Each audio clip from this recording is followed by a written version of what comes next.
pretty much at any given time, every member of that relationship, every member of the triad was thinking that the others wanted to get rid of them.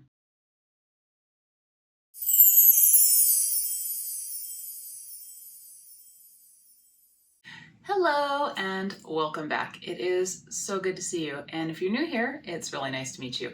I'm Monty, and on this channel, we talk about all things science fiction and fantasy related, especially when there's a little bit of romance involved. And today is no exception. We are talking about a science fiction romance author that's one of my favorites. And this book was forever in the making.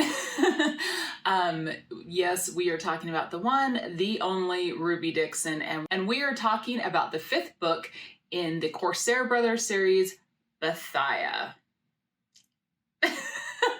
Super excited to talk about this book, although I will tell you, the reason this video has been delayed is it took me forever to get through this book. Now, this book is a little bit longer than a lot of Ruby's books. It is 574 pages, which is not an extremely long book in any sense or means, but we'll get into it. I'll explain why it took me so long to get through it. I am going to say that I'm very happy to be talking about this book because Bethiah has been one of those characters that has intrigued me since I first saw her in When She Purrs, and every book she shows up to, she definitely brings the chaos, which I absolutely love. I'm a big fan of, some needed chaos in a very happy-go-lucky world. Yeah.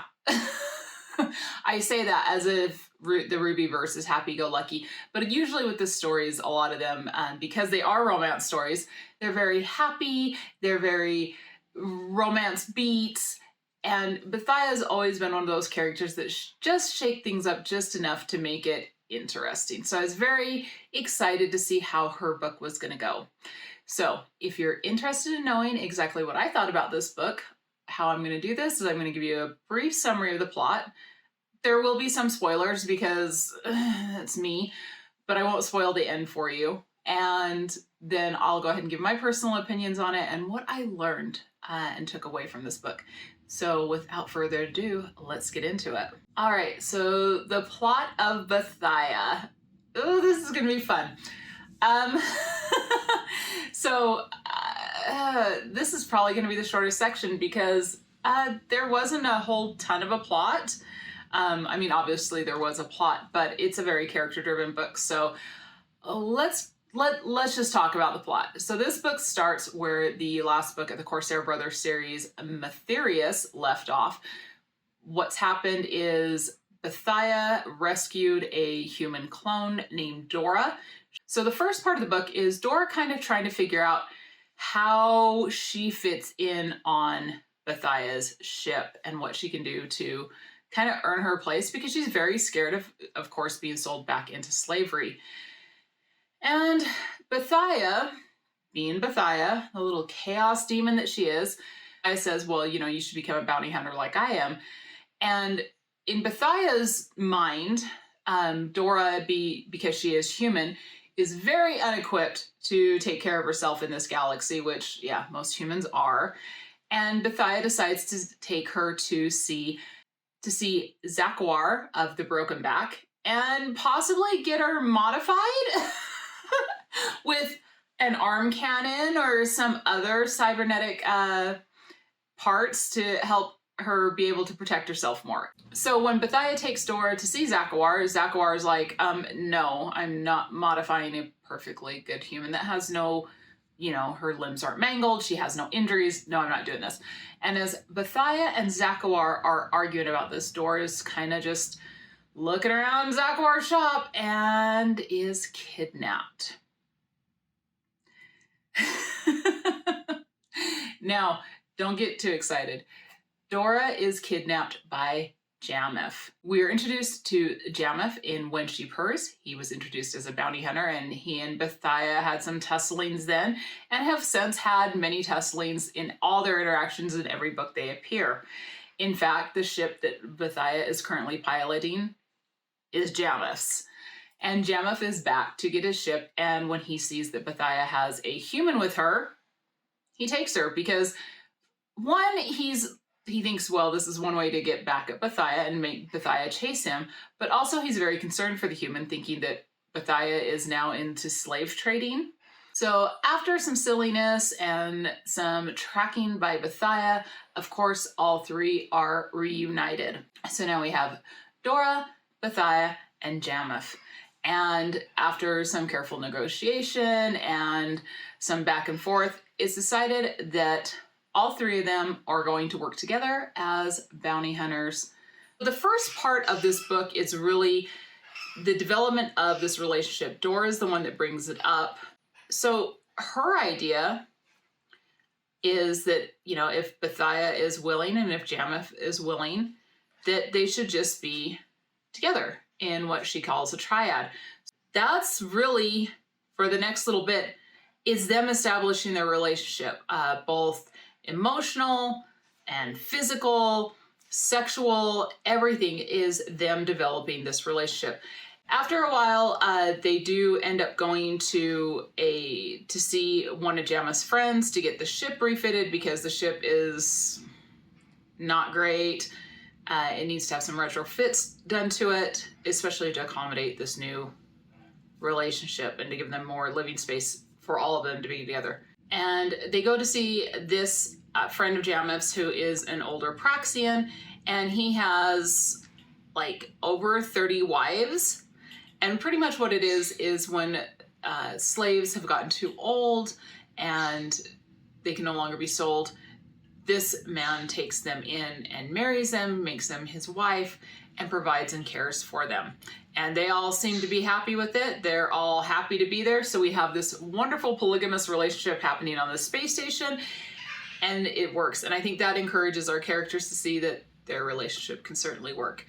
And they pick up a job where a human is put out a bounty on her master. He has gone missing and she needs to find him.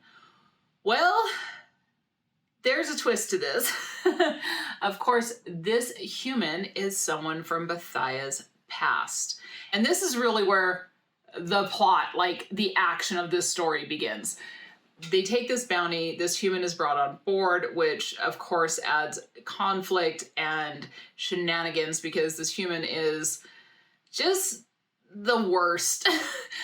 So now Jarmuth, Bethiah, and Dora are in a very precarious situation. They're pretty much stuck with this human that no one can stand. And there's a couple other things thrown in the mix. If you want to know how this ends, if you want to know how they get out of the situation and how everything concludes, you'll have to read the book. All right, so as you can see, I didn't spend a lot on the plot. I probably could have delved a lot deeper and told you a lot more about the story, especially when the action gets going, but that's really the best part. So if you want to know about that, read the book. This truly is a very character-driven story. It's a very character-driven book, and in my opinion, overall, it's very well written.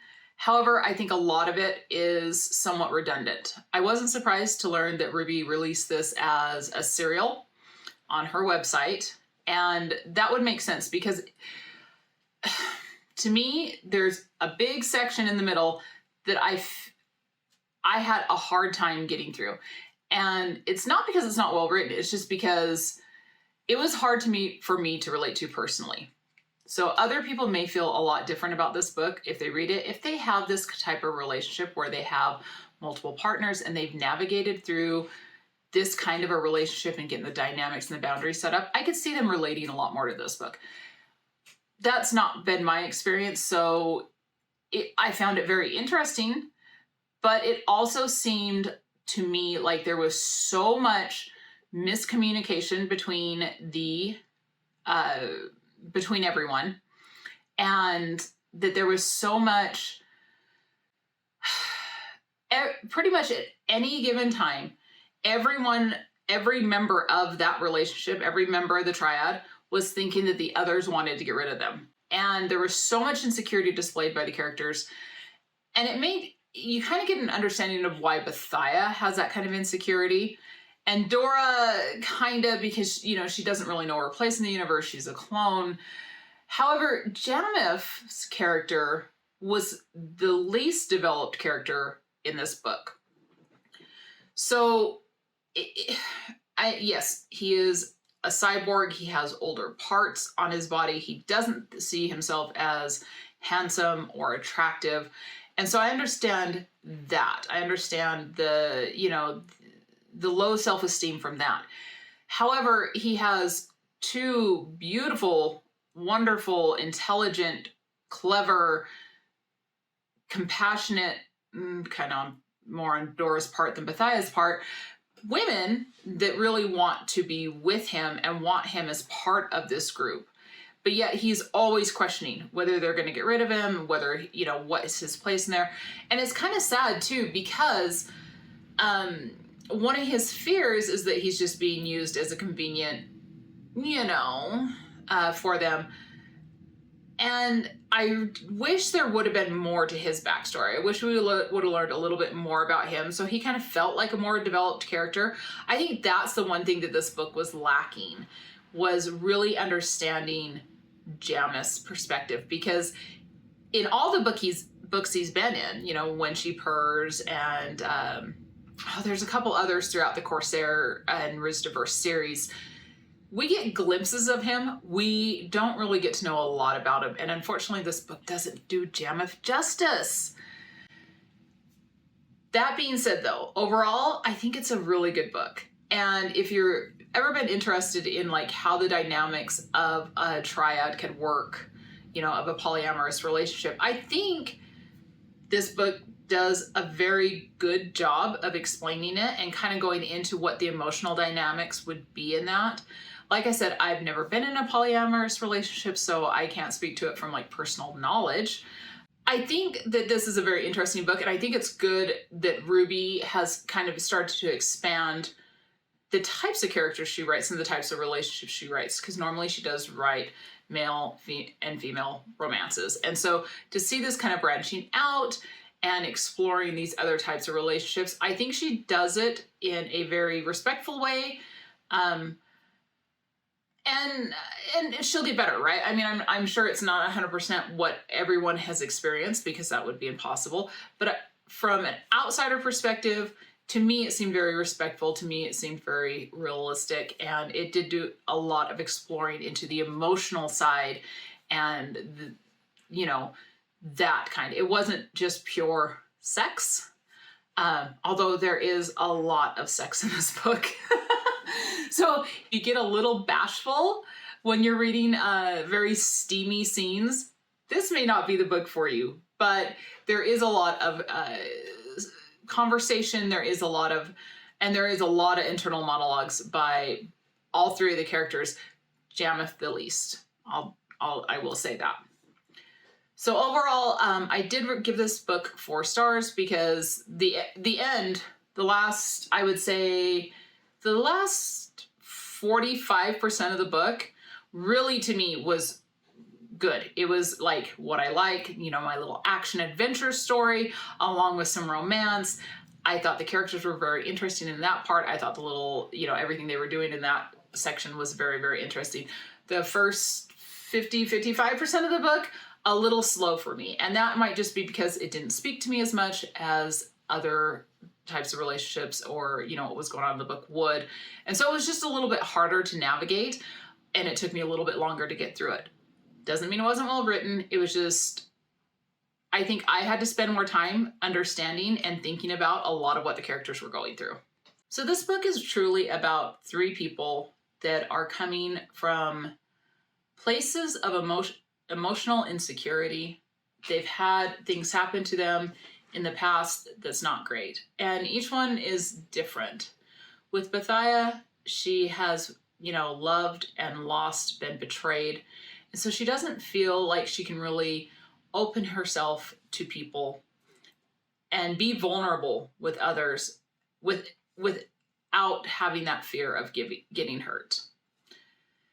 And that's kind of why Bethiah lives the life she does. She is a little agent of chaos because it's easier to push people away first than have them reject you.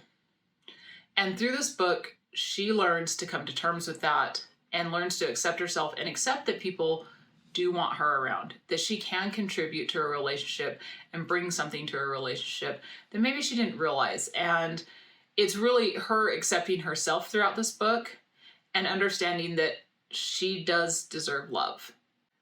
Dora is a human clone. And being a human in the Ruby Dixon universe is not good anyway. Humans, I think, live in fear of danger every day of their lives. With Dora, it's doubly so because as a clone, first off, humans are illegal in this universe, although everyone looks the other way when they're owned as slaves. Clones, however, clones are not illegal explicitly. However, they should have their clone markers, which is the red skin. These illegal human clones are absolutely 100% like the most illegal things. And in this book, we hear that Homeworld has put out a notice that the clones are to be rounded up so they can be destroyed. And the fear is that they're not, other than them just being destroyed, they're not going to be destroyed, that they're actually going to be experimented on, which in this universe, like, that wouldn't surprise me at all. So Dora lives in this weird place of not fitting in anywhere and always being afraid of what could happen to her. And she's the one that kind of brings this relationship together. She really is the one that holds it together and makes it work. But she also has insecurities about her, you know, her abilities to contribute anything outside of just being the relationship liaison, right? And so this, for her, it's really self-exploration of finding oneself and actually defining oneself, right? Because she knows that she's a clone. She doesn't have true memories. And she's really trying to go through a period in her life where she is saying who she is and she's discovering who she is, right? So, and then when you look at Jameth is, of course, someone who seems to have been alone for most of his life. We know he's a veteran of the war. We know that he has suffered a lot of physical damage that's been replaced with cybernetic parts, and that these are old. I mean, Jameth does not pay a lot of money to keep his parts upgraded. He spends his credits in other ways. And I think a lot of that comes from the fact that he doesn't see himself as being worthy of having these nice parts or being worthy of very much at all. He sees himself as, I'm a bounty hunter. This is what I do. That's it. And unfortunately, like I said before, we don't learn a whole lot more about Jameth. I think Jameth has a lot of emotions. I mean, we do see him display so much affection for Bethiah and so much patience for Bethiah and so much affection for Dora and so much sympathy and empathy for Dora. And I just really think that we could have gotten so much more with his character. Of course, that would have made this book so much longer, but I really wish that we would have got more about Jameth. But when we look at all three of these characters, we see damaged people that have been through some kind of loss, some kind of trauma, some kind of experiences in life that have made them wary of love, of acceptance, of being in a relationship. And I think that's something a lot of us can relate to on some level. You don't have to have, diagnosed PTSD to have a fear of commitment and a fear of that you're not worthy to be loved. And I think that's the power of this book, is the fact that it's very relatable. You will find a character in here that you're like, yep, that's been me once upon a time, that was me, or, oh my gosh, that sounds like me. And I think that's my big takeaway from this. Also, I think another takeaway from this book is the fact that it does explore a relationship that's not what you would see in mainstream romance fiction.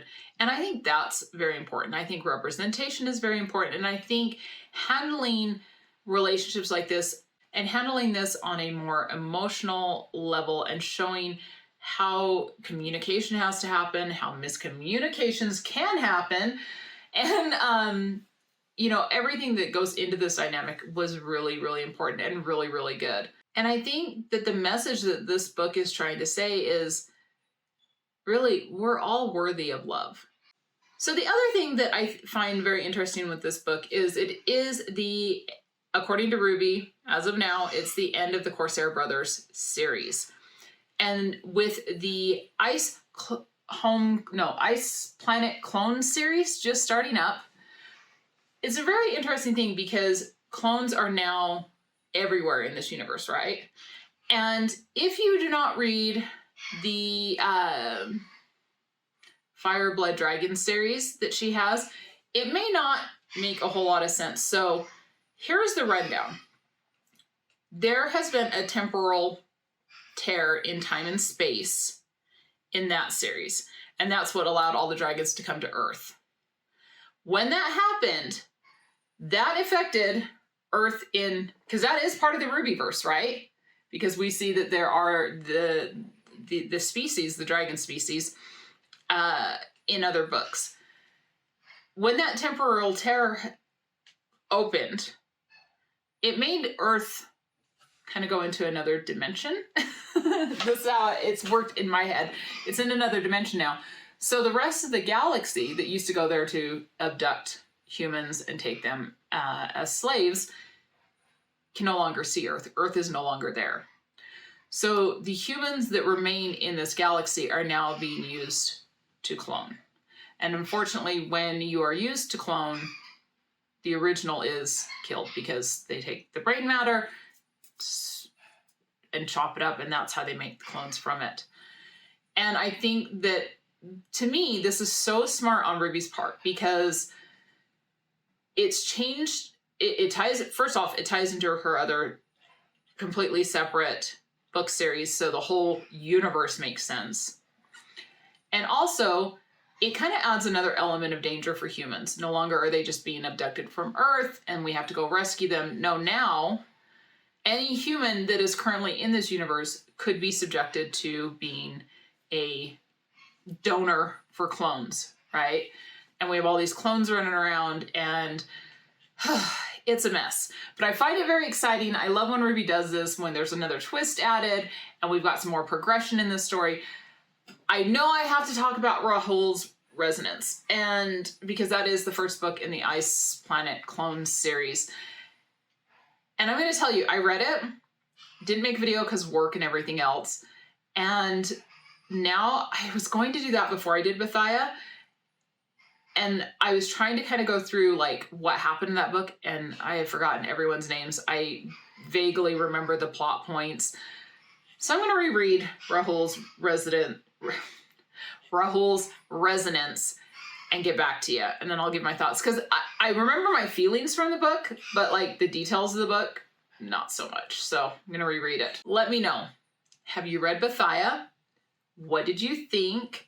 Personally, I think I ended up rating it 4 stars, and I did kind of grade on a curve and kind of give it higher. If I could on Amazon, I would have given it 3.5, but 4 stars from me. Also, let me know, have you read the rest of the Corsair Brothers series? What did you think of them? Do you have a ranking for them? Here's my ranking. Number 1, Steric. Love that book. Number 2, Bethiah. Number 3, Adrian. Number 4, Matherius. And number 5, Caspar. I really did not like that book at all. Anyway, so let me know, what is your ranking down below? And let me know in the comments if you did enjoy this book. And if you did like this video, you can always give me just a little bit of love on this channel. You can give me a thumbs up. And if you'd like to see more from me, do consider subscribing, hitting that subscribe button down there. And you can always hit the bell notification so you know when I upload, because I don't have a set schedule. I know, I'm not a professional YouTuber.